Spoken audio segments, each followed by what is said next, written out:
I'm Jen Taylor Skinner, and this is the Electorette. On this episode, my guest is Meagan Hatcher-Mays. Meagan is the Director of Democracy Policy at Indivisible, and she's here to discuss the nomination of Ketanji Brown Jackson to the Supreme Court. It's an historic moment in this country's history, and if confirmed, Ketanji Brown Jackson would be the first Black woman ever to sit on the Supreme Court. In this episode, we talk about everything, including Jackson's record as a federal judge, the conservative backlash to her nomination, and why Jackson has been embraced by all factions of the Democratic Party, from progressives to moderates. This is history in the making, and I'm so excited to have this conversation. So, without further ado, please enjoy my conversation with Meagan Hatcher-Mays. Meagan Hatcher-Mays, welcome. Thank you. Thank you so much for having me. Now, I was thinking that this is your third time on the Electorette.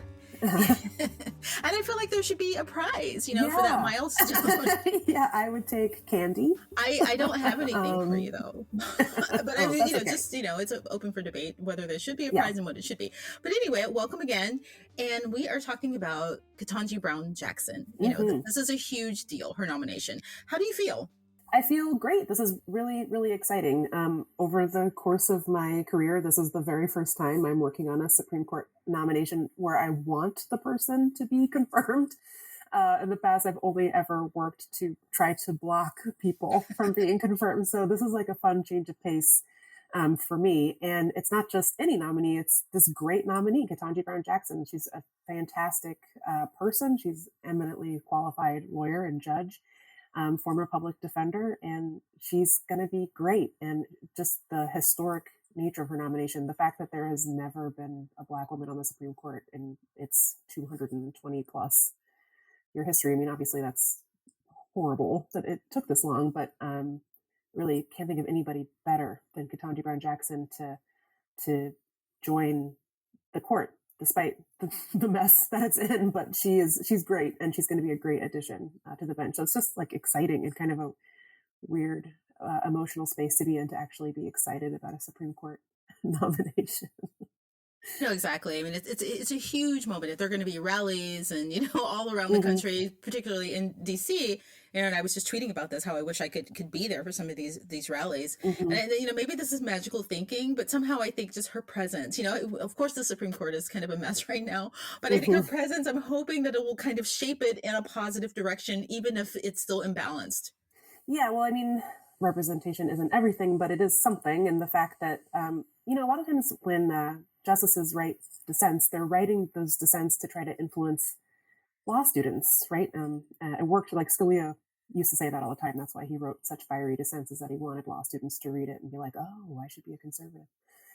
So even though she will likely, given the makeup of the court, be in a dissent probably a lot of the time, the fact that she's writing those dissents at all, I think, will be really critically important to shaping kind of the future of the profession. So regardless of the severe kind of imbalance of the Supreme Court at the moment, her presence there will make a huge difference. I don't know if that means she'll necessarily win over the Brett Kavanaughs of the world. I don't know that I could put those expectations on her, but her presence there, the writing that she will do on the Supreme Court, the shaping of the law that she'll do, whether she's in the majority or not, will just be a huge, huge deal for the legal profession, which really could use her perspective, I think. I mean, it's not just that she's a Black woman. There's never been a public defender on the Supreme Court ever in its history. So as a result, we get a lot of law created by former prosecutors, which, as you can imagine, is not always that great. Yeah. So her presence there will be a big shift, and I think, in how the court thinks of criminal justice cases, even if she finds herself in the dissent a lot of the time. Right. I hadn't thought about that. Right. You're kind of leaving a history, through your dissent and how that shapes future justices. I think the last time we talked, we were talking about Justice Breyer and his resistance to retire. Right. He was trying to attract it to kind of the ceremony of it all. I'm not really sure what he said. Part of me didn't think that this would happen, right? Yeah. But thankfully it did. He did retire, or he hasn't retired yet, but he will. He's willing to. Let's hope when it happens, he actually does. Doesn't change his mind. But before Jackson was chosen, there were a few other considerations on the table. There was Leandra Kruger, right? I think, and then there was Michelle Childs, or Michelle Childs, rather. Why do you think in the end Biden chose Jackson? It's a good question. I think I just think she's such a a compelling person. She's such a great person, which is not to say Leandra Kruger is not a compelling and interesting person. And J. Michelle Childs, obviously, is great too. And J. Michelle Childs had the support of Lindsey Graham because she was from South Carolina. Oh. So that would have, I don't know, would have been a kind of an interesting choice. But I think ultimately, I think her background, her experience just is so unique for the court. I mean, yes, she went to Harvard. Many, if not most, of the justices also went to Harvard. Sure, we could use a lot more educational diversity on the court. But I just think that the fact that she was a public defender, the fact that her story is so compelling, the fact that she's just like a great person, everybody loves her. She's been confirmed by the Senate on a bipartisan basis 3 times already for different jobs, including her current one on the DC circuit. And so it just seemed like a slam dunk. And I think every video that you see of her, you can just see like she's just a really phenomenal human being. Again, not to say that the other shortlisters are not also phenomenal human beings, but I think given her experience and her record of being confirmed really kind of put her over the top. Right, you hit on something. I mean, I think the moment she was chosen, one thing that I realized about her record and her background is how unimpeachable her record was, right? No one's had anything to say. Like even Paul Ryan. Yeah. Well, they're sort of technically related. I think Paul Ryan is like married, but still, even there's no reason why a Republican should vote against her. And you're totally right. They haven't found anything substantive.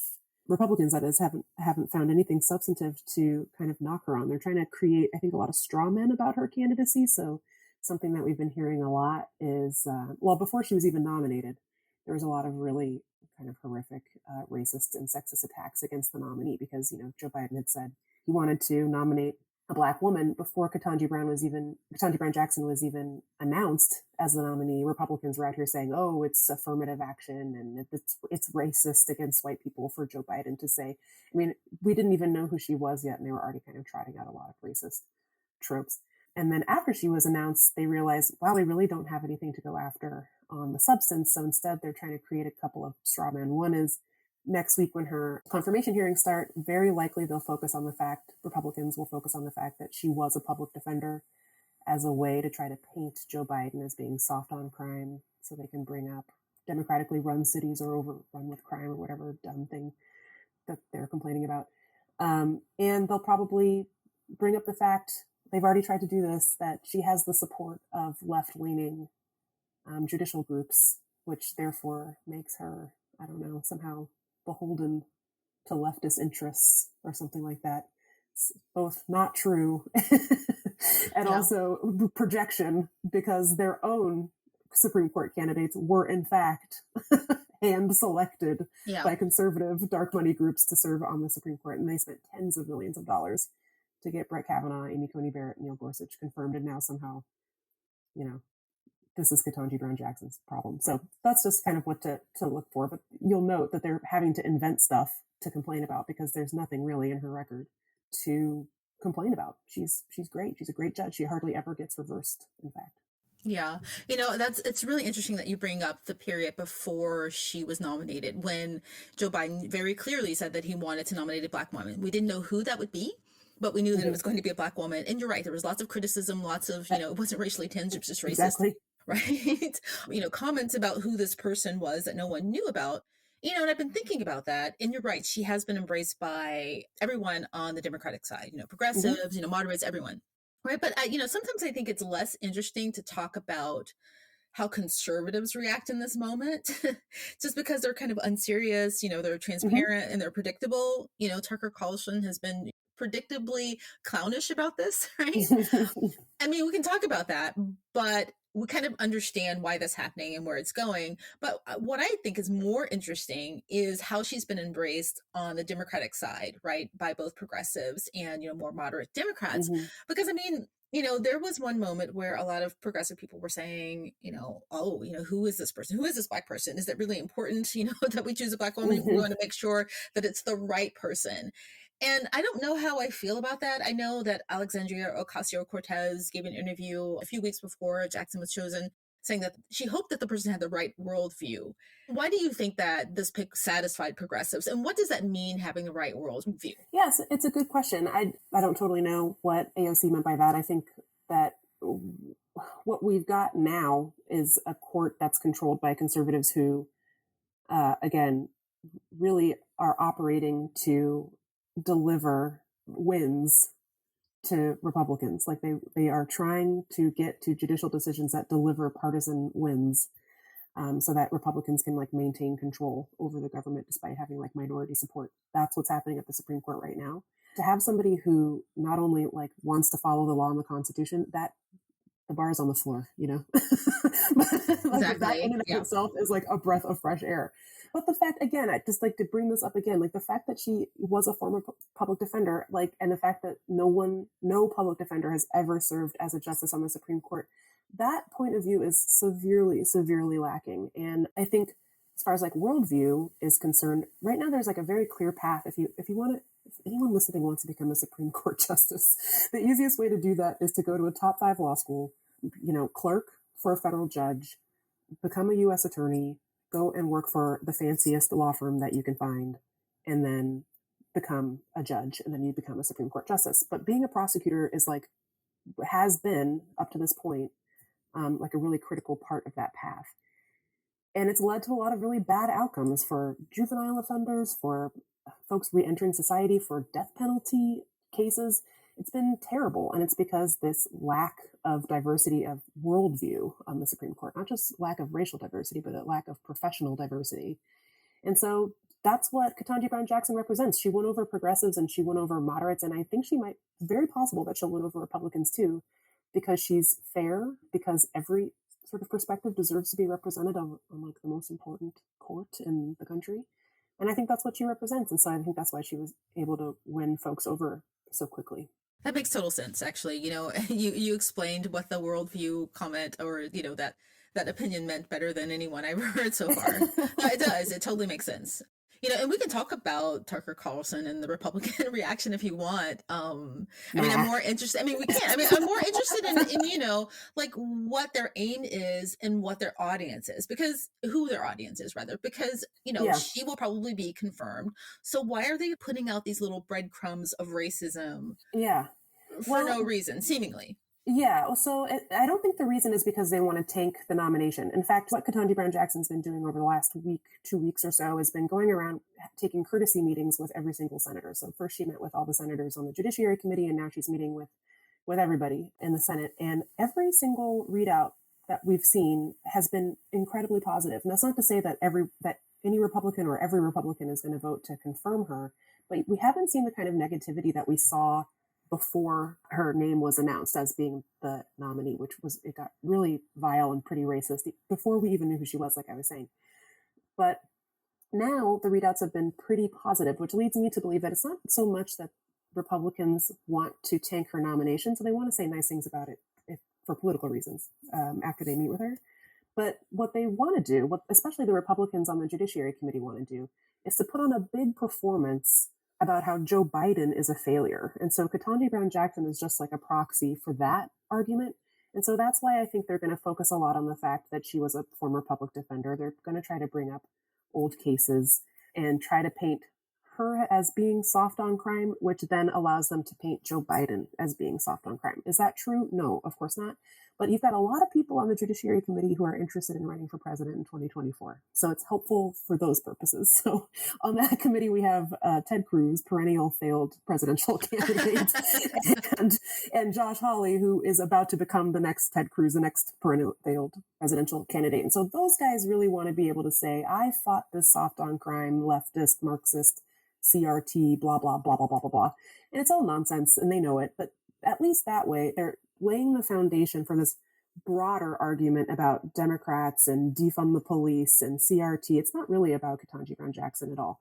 And I don't think that they actually want her to fail, or they don't want her nomination to fail, because I know this is hard to believe, but even Republicans don't want to be seen as the party who tanked the very first Black woman ever to serve on the Supreme Court. And I know they're very racist and they don't care whether she's on the Supreme Court or not, but they don't want to be blamed for her not being confirmed to the court. So instead, I think they want to do this other thing where they're creating this like broader argument about how Democrats love crime by using her nomination as the vehicle to do that. Tucker Carlson is just a white supremacist. So Right. that's why he's doing it. Yeah, that makes total sense. I mean, we can go into that, but then we get off the Supreme Court. I'm just curious as to, like, how, that standard that they have, which I don't completely understand. They don't want to take the first Black woman on the Supreme Court. They don't want to take her nomination, but that doesn't extend past the Supreme Court. It does not. Because I'm sure that they That's would right. want, Kamala Harris, if she were to run for president, I'm sure they'd want her to fail. Correct. Yeah, it doesn't. And it doesn't even extend to other Biden nominees. He's had a lot of really diverse nominees who have met with nonsensical obstruction by Republicans. They're not even, Pat Toomey and other Republicans aren't even showing up to the banking committee. They're denying Democrats a quorum to block highly qualified, very diverse nominees from being confirmed. So it doesn't extend past the Supreme Court. It doesn't, obviously not for electoral reasons, but it doesn't even extend to other nominees whose nominations are currently being blocked, like as we speak. But it's because the Supreme Court is like the one thing that happens in the Senate that people pay attention to. Yeah. Outside of DC, that is. Yeah, those Republicans are endlessly enigmatic. This is the word I want. Endlessly confusing, and yet, also a lot of other. So how does, I feel odd comparing her to Amy Coney Barrett. She was held up as kind of a historical example, but how does her background compare? Right. And I'm just thinking back to those hearings. I remember Amy Coney Barrett very, infamously refusing to answer some really important questions during her hearing, like about abortion, particularly. Mm-hmm. Yeah. Just starting with her background, how do they compare? Not a fair comparison. Yeah. Well, they compare, they're not really comparable because unlike Amy Coney Barrett, Ketanji Brown Jackson is highly qualified for the job. And Amy Coney Barrett never was, not to diss professors, but, she hadn't really, Amy Coney Barrett, that is, had just served as a professor for many, many years at Notre Dame and hadn't really served very long as a judge. Really felt like, Trump had just sort of cynically picked her because Ruth Bader Ginsburg had died and she was a woman. So it was like kind of a 1-for-1 trade, I think, in his mind. I mean, I know that's offensive, but I think that's how he thought about it. I think that's how Trump thought about it. And she kind of came to those hearings. She didn't even really have to try that hard. She knew she wasn't going to get difficult questions, and she knew there wasn't any like real concern that she wouldn't be confirmed, just despite her lack of experience. And so, she showed up to the hearing with a blank notepad. And you're right, she didn't answer a lot of questions about, constitutional rights, unlike, by the way, Ruth Bader Ginsburg, who, when she was asked at her confirmation hearing in the 90s, her stance on abortion, she gave a very full-throated defense of Roe versus Wade. And so for subsequent nominees to not answer that question at all is actually pretty offensive, especially we find ourselves now on the cusp of having Roe versus Wade either gutted significantly or straight up overturned later this year. Whereas we have Ketanji Brown Jackson, who's been a judge for years. She's got great litigation experience, unlike Amy Coney Barrett. Also, Ketanji Brown Jackson never signed a full-page newspaper ad comparing abortion to murder, unlike Amy Coney Barrett, who did. Yeah. So that's a big difference. I also expect her to come prepared. I think she's going to get a lot tougher questions than Amy Coney Barrett did. I think, Ben Sass, I think it was asking Amy Coney Barrett, oh, do you play piano? Do you drive your kids to soccer practice? Stuff like that. So I don't think she's going to have an easy time of it. I think you and I know this well. It's kind of ingrained that, Black women always have to be twice as good. And I think that we're going to see that play out during this confirmation hearing next week, that she's going to have a lot of binders. She's going to be really well prepared. She's going to get a lot of tough questions. And I expect her to handle it really well because she's highly, highly qualified. And I don't think she'll be sitting there with nothing but a blank notepad in front of her. No, exactly. I mean, that was the biggest comparison I was thinking of. Like, the fact that she will most likely be confirmed, there was no way that she would show up and not answer questions. Like, we just don't have that luxury of giving non-answers. Yep, that's right. And they would not have let that go. I mean, I know that, which is not to say Democrats gave Amy Coney Barrett an easy time, but it was just, kind of a slap in the face. It was like the election was literally going on while this was happening. People were voting while Amy Coney Barrett was being confirmed. It's like she didn't even really take it seriously. She just was sort of like, no, this is I don't really need to worry about this. This is fine. I'll be confirmed. I don't really need to study or prepare. This is just a formality. Yeah, it's an insult to the institution. I mean, yeah. Anyway, I mean, I think even not to, maybe to dead horse, but I think even Brett Kavanaugh actually came more prepared, right? Didn't he? Yes, he did. Believe it or not, he did. Yeah. But I don't know if any of us were prepared for him, and here we are with him serving on the bench for life. So, but yes, he at least had notes and stuff in front of him. So at the very least, yeah. Yeah. So back to Ketanji Brown Jackson. Yes. Her uncle, it's well known by now that her uncle was convicted of a low-level drug offense when he was a senior in high school. And he was sentenced to life in prison. And she's been very open about that. He was caught up in the whole 3 strikes law, right? When that was happening. And, just thinking about that, just saying it aloud, how draconian that is. And just thinking of someone in high school being told that because of this one thing you did, the rest of your life is gone, right? He received clemency under Obama after serving 3 decades. And that must have shaped her judicial philosophy. Definitely. I mean, definitely. I think, one of my biggest critiques of the Supreme Court is that it's very easy for them to kind of, the conservative majority, I should clarify, it's really easy for them to issue decisions or, issue rulings that harm people, really hurt people, because the Supreme Court and the people that support the conservative justices on the Supreme Court are insulated from their own decision making, right? That if the Supreme Court gets rid of abortion, Republicans aren't going to stop taking their loved ones or their mistresses or wives to have abortions if they want. Like, they're protected, right, from these sort of bad decisions. And the war on drugs and, really harsh 3 strikes laws, really harsh criminal penalties don't affect any of these folks. So it's really easy for them to just sleep at night, despite the fact that they've harmed people and their rulings hurt people.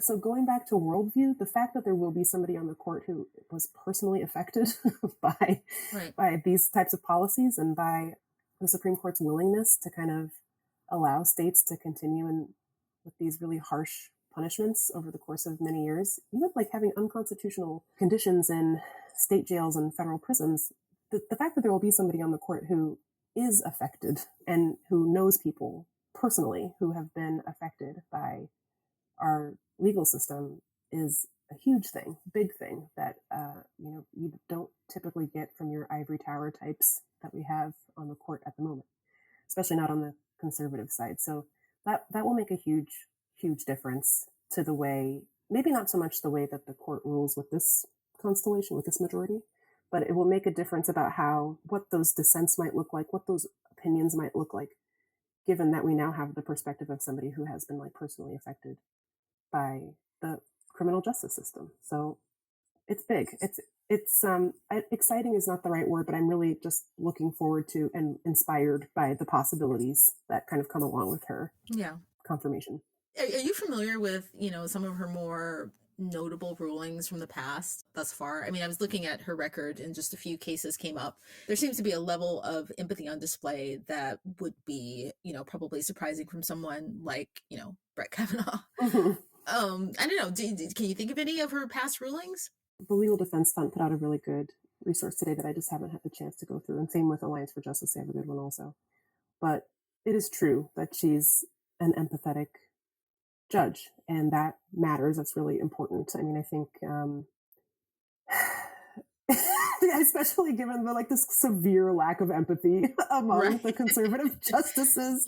And I think we've seen a lot of that, a lot more vocal and more forceful language from the liberal justices, and maybe not so much from Stephen Breyer, who really, I think, felt like the institution was sort of immune from criticism. But even Sonia Sotomayor is fed up, and you can tell based on the questions that she's asking during oral arguments and in the dissents that she's been issuing. I mean, during the Mississippi abortion ban case, the oral arguments were back in December. And she said, will this court survive the stench if they overturn Roe v. Wade? I mean, that's pretty spicy for a Supreme Court justice. So for her to get a new colleague who I think will bring that same level of empathy to the proceedings, I think will make a big difference. I don't know that it will win over the conservatives who have been waiting their whole lives to gut Roe versus Wade. But at least when people read dissents in certain cases, they'll know that there are people who are still fighting for them. from the bench. Yeah. I mean, if anyone ever uses the word stench in reference to something that you've done, it's a good sign that you haven't done a great job. Right? That's right. I don't think anyone's ever said that about me, not to my face at least, hopefully. Yeah, I will hope to avoid ever being accused of bringing stench to the proceedings. Exactly. We've talked a bit about the history of the Supreme Court. And, I think that this is probably one of the most unbalanced moments in its history that we have right now. So it has been more balanced in the past, yet we're in this place right now, right, where Roe v. Wade could be possibly overturned. How do you think that Jackson will rule in a way that's different from her Democratic counterparts? Do you know what I mean? From Breyer, do you think she'll shape it even differently from the way they have? Yeah, that's interesting. I'm not sure that their judicial philosophies are so different. She used to clerk for him after she left law school, actually, and so I'm sure that they have a lot in common. But what I will be interested to see is that Breyer just had a lot of faith in the Supreme Court as an institution, as a nonpartisan, apolitical body. And I don't know, obviously, have no idea how Ketanji Brown Jackson feels about any of that. But I feel like Stephen Breyer really had his head in the sand about the threats facing the Supreme Court. There's not so much any one individual justice can do to change the structural problems facing the court. But what I'm hoping is that Ketanji Brown Jackson at least is going into this realizing the problems facing this institution and how her presence there might make a difference. Because ultimately, Stephen Breyer just didn't get it. Just didn't understand. He wrote a whole book about that just showed how much he didn't understand about how politicized the court had become. And I think you see it a lot with the Sonia Sotomayor comments about surviving the stench and Roe versus Wade. It's like, this court has problems, and even the normally very reserved Supreme Court justices are calling it out in real time. We haven't seen that much over history, but it'll just be interesting to see kind of how Ketanji Brown Jackson fits in there and whether she kind of carries on Breyer's legacy of being a little,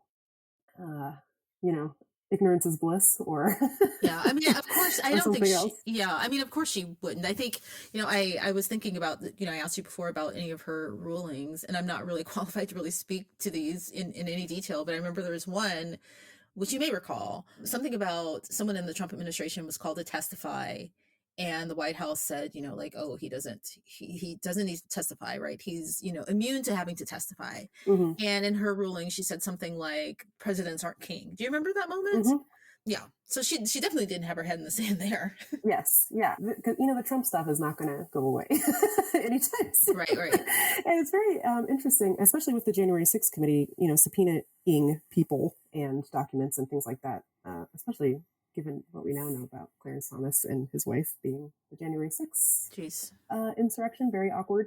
But yeah, I think that she's somebody she's a straight shooter. I think you see that in her writings, that she just isn't a partisan actor in the same way that the conservatives on the court are a lot of the time, where their whole goal is to kind of deliver partisan wins to Republicans. That's really not the goal of Sonia Sotomayor and Elena Kagan and Stephen Breyer right at the moment. I doubt it will be a goal of Ketanji Brown Jackson. It's about delivering justice, interpreting the Constitution, interpreting the law.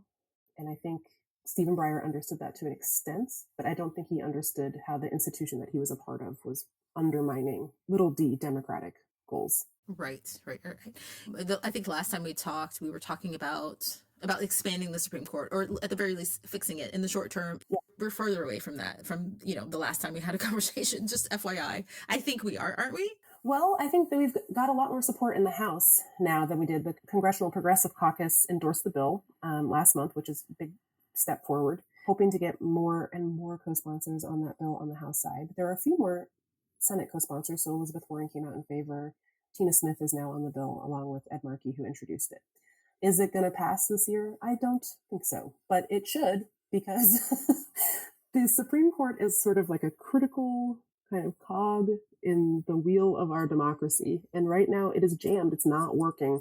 The Supreme Court is actively trying to undermine our democracy. And so Democrats have this mistaken belief that these things will sort themselves out, that, we'll eventually get a chance to regain control of the Supreme Court. But it's just unlikely to occur. And in the meantime, so much damage is going to be wrought. And it's about Roe versus Wade, of course. It's about guns. It's about LGBTQ rights. But it's also about how the government itself functions. Like the Supreme Court heard a case a couple weeks ago about whether or not the EPA has the authority to regulate clean air laws. And the answer, the Supreme Court is probably going to say, no, they don't. Like I just want people to wrap their minds around that what they're trying to do is to make it impossible for the government to function. Yeah. So that it will fail. And they don't want people to be able to vote, certain people to be able to vote, to fix things.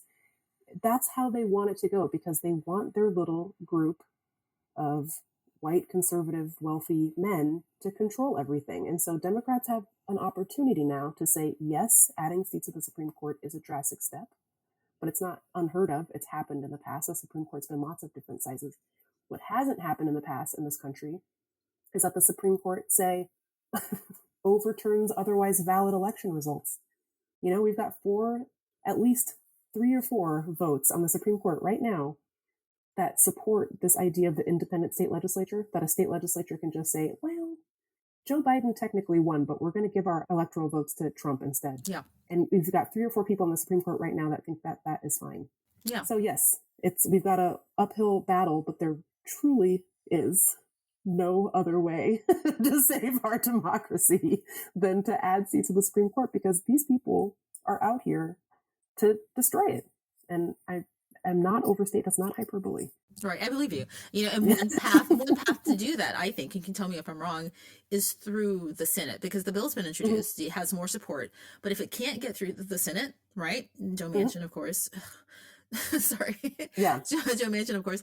I mean, I think that November expanding our majorities in the Senate absolutely could mean fixing the Supreme Court, which could mean shoring up democracy, small d. Am exactly I wrong, right? Or no, that's exactly right. That we really, there's a lot of great organizing going on in West Virginia, and I don't want to speak negatively about that. But in the short term, we really just need to make Joe Manchin kind of irrelevant. He has a lot of power right now, and he's sinking other executive branch nominees. He's blocking legislation from moving forward. He and Kyrsten Sinema single-handedly blocked what would have been, the most transformative democracy bill passed since the Voting Rights Act. So right. What we need is better Democrats in the Senate who will do what is needed to expand access to democracy. And then once we get that stuff passed, you have to fix the Supreme Court so that we can keep the progress that we made, because the Supreme Court has already gutted the Voting Rights Act twice. Just keep giving them chances to gut it. They're going to keep taking them.